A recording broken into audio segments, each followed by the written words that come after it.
It has been a journey with this car. I bought it in September of 2023. It is now June of 2024, and it's still not running. Well, it's running, it's just not running correctly. So let's talk about what is up with this 2013 Lexus LS 460. So this is my shop space. It's pretty much a two-car garage with a little bit extra space. We got a Ford Ranger, we'll talk about that in another video, and then an LS 460 that I've been working on for like 8 months. And it's mostly because I got a little discouraged, took some time off, had some other issues, and yeah, it runs right now, but it smokes. It doesn't really run correctly. Everything's been done multiple times. There really should be nothing wrong with the car at this point, and it still doesn't run correctly. So we're going to talk about that today, and maybe kind of the future of this car, what needs to be done with it, and hopefully get it back on the road soon. I started working on it on the night of Thanksgiving. I came down here 2023, dropped it off, started tearing into it, had it together a few times and driving, but then there was always something else to do or something else it needed. I finally got everything done, and of course it's not running correctly. So that's what this episode is going to be about, this car, and why there wasn't really a part 6 on the repair so far. So here's my very messy shop area that needs to be organized. I've been organizing stuff and selling it as I need, and I actually acquired a bunch of stuff when I got this Ford Ranger, but that's for another video. Here we have this 2013 LS 460 all-wheel drive. It does have the F-Sport bumper, has a triple beam headlights. I think those were added after, as well as the LS 500 wheels. Very nice car, but unfortunately I haven't been able to drive it in the last 8 months, and it's been insured, registered, all that stuff. I've been paying payments on it. I did take out a small loan on this, so it kind of sucks to have it sitting here this long. Let me go over what I've done to it so far and why. I made a part 5 of repairing this. If you've been following along, there was part 1, 2, 3, 4, which I thought would be it, 3 or 4. Then there was a part 5. This is, I guess, part 6. This is just like an update of what's going on. So, like I said, I purchased this in September of 2023. When I got this car, it ran okay. 2 hours into the trip home from New York, where I bought it, I had a misfire, so I thought it was the spark plugs, replaced all the spark plugs. Still had a misfire, put a bunch of different fuel cleaners through it, thinking dirty injectors, and that seemed to be the case. It went away, and then it came back. So I was like, you know what, let me just replace the direct injectors. That's what's causing this misfire. And then I started reading on the forums. Some people said head gasket. I really didn't want it to be that or dive in. But I figured when I replace the injectors, let me just replace them with low mileage, used OEM ones to save some money, because they're $400 each and there's 8 direct injectors. So I checked the wiring, replaced those injectors, O-rings, gaskets, everything like that. Did a bunch of other little stuff along the way, actually a pretty big list of different things.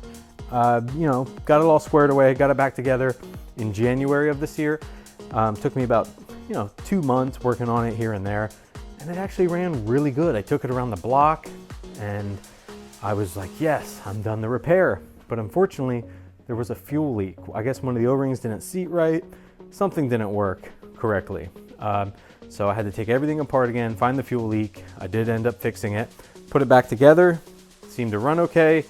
There was a leak in the valley plate. I figured while I was in there the second time, let me replace the O-rings and do the reseal the valley plate. The sealant was fine. The O-rings, one of them on the water pipe, didn't seat right, and I had to order new ones and do the job over again. I have it on this jump pack. This battery just keeps dying, so I need to get that on the tender, and hopefully it's okay, and I don't need to buy a new one. The Lexus dealership originally quoted me about $8,000 to fix this, and I just did not want to do that, and I learned a lot along the way of this repair. I have about $1,500 into it right now. What has been done so far is the valley plate. That's been resealed. All used low mileage injectors, new intake manifold gaskets, new valve cover gaskets, new spark plugs, new OEM coils, new MAF sensors, because I thought that at that point that was one of the issues. New VVTi solenoids. What else do we got here? This is all new because it cracked when I originally took it off. New O-rings and everything on the injectors. the list goes on. There's so many little things that have been repaired, replaced on this thing, and it kind of adds to the factors of what could be wrong. But this thing has also been apart 3 times now. So in January of this year, I had it running, and it was running really well, actually.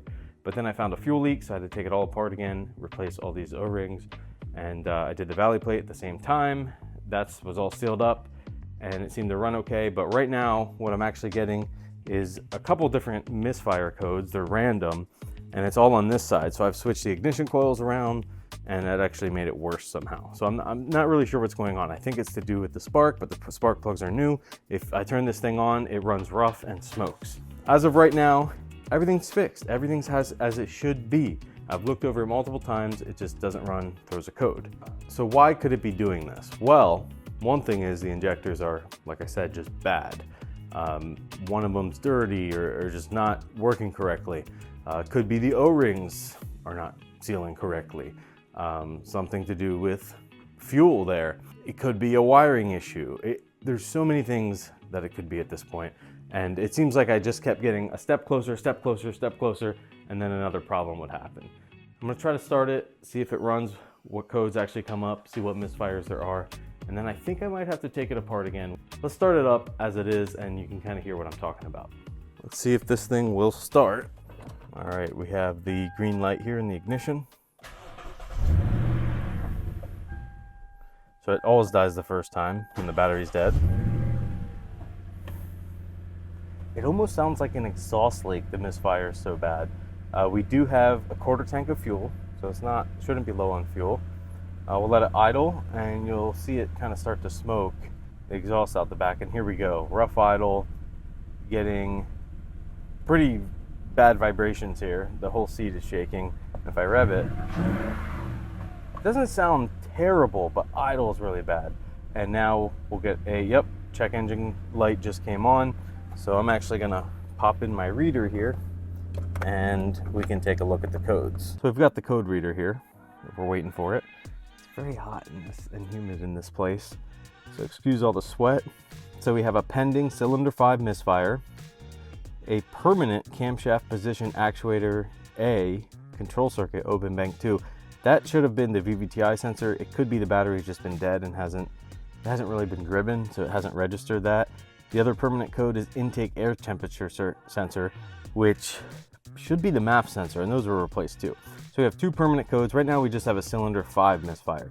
So that tells me something on cylinder 5, which is 1, 3, 5. The third one in, I don't really know what's going on there. The fuel pressure sensor regulator is in that, kind of on that bank.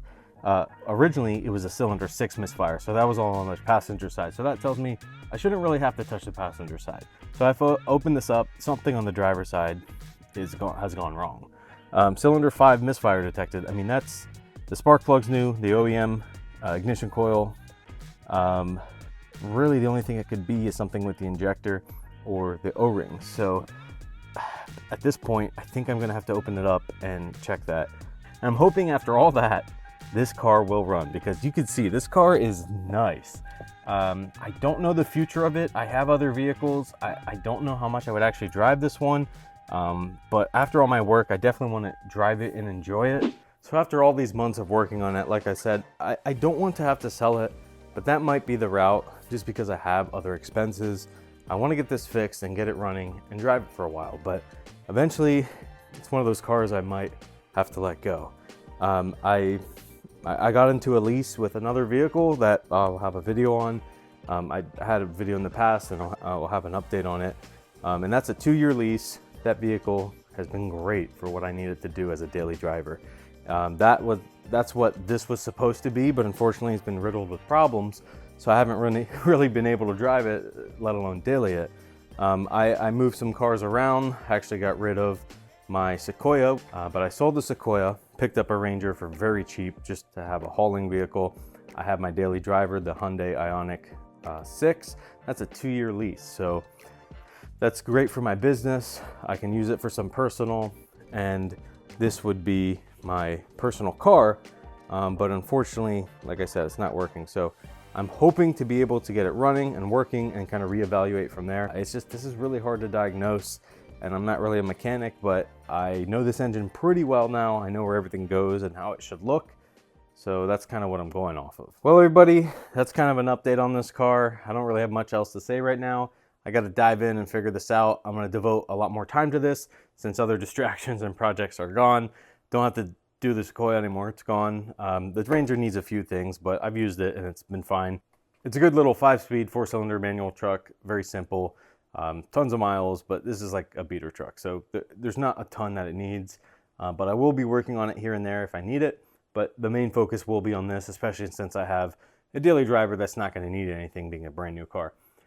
So yeah, I'm looking forward to getting back into this and just getting it on the road and figuring out what's next. I always like to change things up, but I do really like this car. So I guess you'll just have to stay tuned and find out what's next.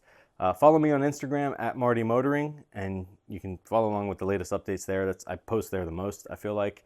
And then I just make YouTube videos when I have time. So if you want to subscribe to the channel, that would be awesome. Like this video, keep up with the latest stuff.